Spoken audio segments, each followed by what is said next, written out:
آپ سب کی خدمت میں سلام پیش کرتی ہوں تو بلینڈنگ نپس کے پلیٹ فارم سے۔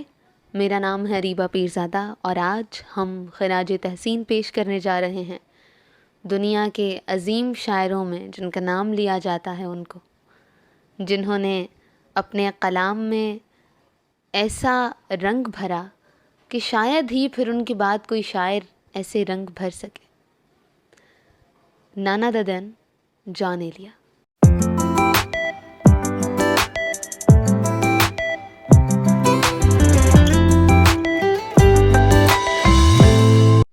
آج جان ایلیا کے یوم وفات کے دن پر ہم ان کو خراج تحسین پیش کر رہے ہیں۔ آواز ہے میری اور تحریر ہے زارا نعیم صاحبہ کی۔ آپ کی خدمت میں پیش کرتے ہیں یہ تحریری خراج تحسین۔ ٹھیک ہے خود کو ہم بدلتے ہیں، شکریہ مشورت کا ہم چلتے ہیں۔ پراسراریت ہو اور انسانی دماغ کھلبلی نہ مچائے ممکن ہی نہیں۔ پراسراریت اور انسان کے کھوجی ذہن کا عرصہ دراز سے خوب بیر ہے کہ اسے سنبھالنا اور سمجھنا اس دماغ کے لیے ذرا مشکل سا ہے۔ جان صاحب کو عمومی طور پر ان کی جان لیوا زندگانی یا روٹھیش کی بنا پر جانا جاتا ہے، مگر جو چیز انہوں نے اپنے کلام میں پروئی اصل میں وہ نہ ہی اداسی تھی اور نہ ہی کچھ اور تھا۔ وہ جو تھا وہ واقعی کچھ اور تھا جسے سمجھتے سمجھتے شاید عمریں گزر جائیں، اور وہ تھی پراسراریت۔ اپنے تراشے بت میں پہلے پراسراریت کو گوندا اور پھر اس کے رموز و اوقاف کو سمجھنے کی خاطر ایک اور نئی پراسراریت کا منتر پڑھ جانا۔ لفظ خیالوں کا حق مار دیتے ہیں، یہ جان صاحب نے کہا تھا۔ پھر ان کا ایک اور شعر بھی تو ہے نا کہ بہت اداس ہوں میں غم صدا نہیں رہتا، بہت اداس ہوں میں زخم بھرنے لگتے ہیں۔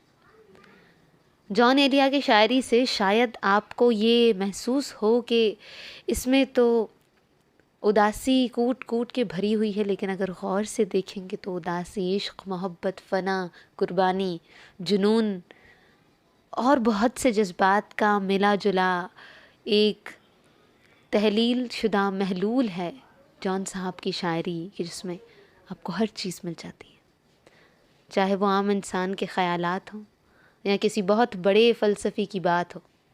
جان اسے اپنے طرز بیاں میں ایسے بیاں کرتے ہیں کہ اسے لافانی کر دیتے ہیں۔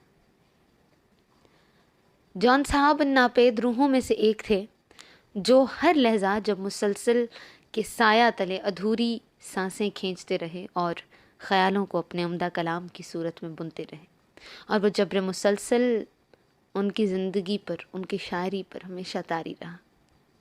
کلام ایسا کہ کسی انجانے سے پیاسے سے دیوانے کو اپنی چادر سے ڈھانپ کر چند لمحے کے لیے بت پرستی کے ایسے ایسے گن سکھا دے کہ مندر میں برسوں بیٹھا پنڈت بھی کہہ اٹھے، حضرت یہ مورت کے قریب تر جگہ آپ کو مبارک۔ وقت ہے اور کوئی کام نہیں، وقت ہے اور کوئی کام نہیں، بس مزہ لے رہا ہوں فرصت کا۔ اس طرح کا سادہ اور پر اثر انداز بیاں بھلا اور کس کا ہوگا جان کے سوا۔ پھر زارا کہتی ہیں کہ ارے میاں اس تنگ دنیا کے شور میں کشیدہ خاموشی بھرا سفر کرتے رہے ہیں آپ، اور سفر بھی سفر مسلسل، تو یہ فرصت کیسی، اور فرصت بھی وہ کہ جو مزہ دے۔ خیر یہ کہنا غلط نہ ہوگا کہ جان صاحب کے لیے ان کے تخلیق کردہ الفاظ اور شکن زدہ خیالات لطف کا ایسا ساماں تھا کہ جس سے محض جان صاحب ہی جی سکتے تھے، مگر اس لطف و تفریح کے کھیل میں انہوں نے ہم جیسے پیاسوں کو میٹھے پانی کا ایسا کنواں بخشا ہے کہ جو زمزم کی مانند شفا ٹھہرتا ہے ہر اس مریض کے لیے جسے زمانے کے طبیب لا علاج گردان دیتے ہیں۔ میں جان صاحب کی شاعری کی تو داد دیتی ہی دیتی ہوں، لیکن زارا نعیم کی اس تحریر کو جسے میں نے اپنی آواز دی ہے، اور یہ میرے لیے باعث فخر ہے کہ میں نے اس خوبصورت تحریر کو آواز دی ہے، میں اسے بھی ایک خراج تحسین پیش کرتی ہوں کہ جان صاحب کے شایان شان اس تحریر کو پیش کرنے کا زارا نعیم صاحبہ کا بہت بہت شکریہ۔ بلینڈنگ نپس کے پلیٹ فارم سے انہوں نے ہمیں یہ تحریر دی، اور ہمیں اس قابل بنایا کہ ہم ان کی تحریر کو اپنی آواز دیں اور آپ لوگوں تک پہنچائیں۔